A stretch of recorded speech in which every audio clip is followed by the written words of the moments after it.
Ashamaa harka fuunee daawwattoota Maayashoo kun odeessa Maayaa Artiiti. Odeessa keenya har'aatiin guyyaa kitaaba dubbisuu addunyaa fi aadaa dubbisuu dubartoota irratti xiyyeeffachuun isiniif qindeessine jirraatii itti dhiyaadha.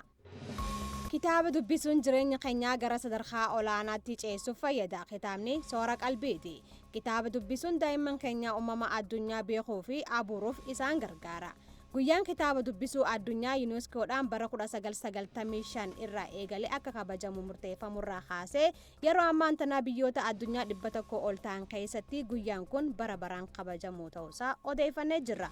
Yuunaayitid Kiingidamii fi Ayirlaand keessatti yeroo jalqabaatiif bara 1995 dargaggoota miira gammachuu kitaaba dubbisuun argamsiisu abuuruuf gaggeeffameera. Kaayyoon guyyaa kanaas faayidaa fi bohaartii kitaaba dubbisuun argamsiisuu dhaadheessuu fi keessattuu guyyaan kun kan kabajamu namni hundinuu seenaa himamuu danda'uu fi muuxannoo irraa baratamuu malu waan qabuuf irraa barachuuf ta'uu odeeffannee jirra. Dabalataanis guyyaan kun kitaaba dubbisuun dhaadheeffamuun isaa daa'imman keenya haala salphaan bal'isanii akka waa hubatanii fi miidiyaa hawaasaa irratti yeroo dheeraa akka hin dabarsines fayyada jedhamuusaas odeeffannee jirra. Bara kanaas guyyaan kun mata duree Magic of Reading yookaan raajii kitaaba dubbisuu jedhuun akka kabajamu odeeffannee jirra. Gama biraatiin dubartoonni kan warra dhiiraa caalatti kitaaba dubbisuuf haamilaa'u jedhamuusaas odeeffannee jirra.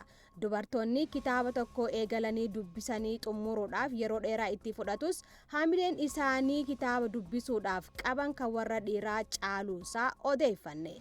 Yeroo baay'ee kitaabni dubartoonni dubbisuuf filatanis asoosama yoo ta'u warri dhiiraa ammoo kitaabota asoosama hin ta'in yookaan immoo al asoosa filatu jedhameera.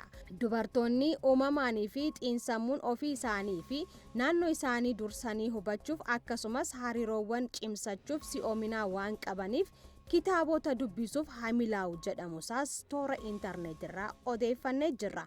Odeessi keenyaa kanumaa sagantaa Maayaa Shoo waliin turtii gaarii.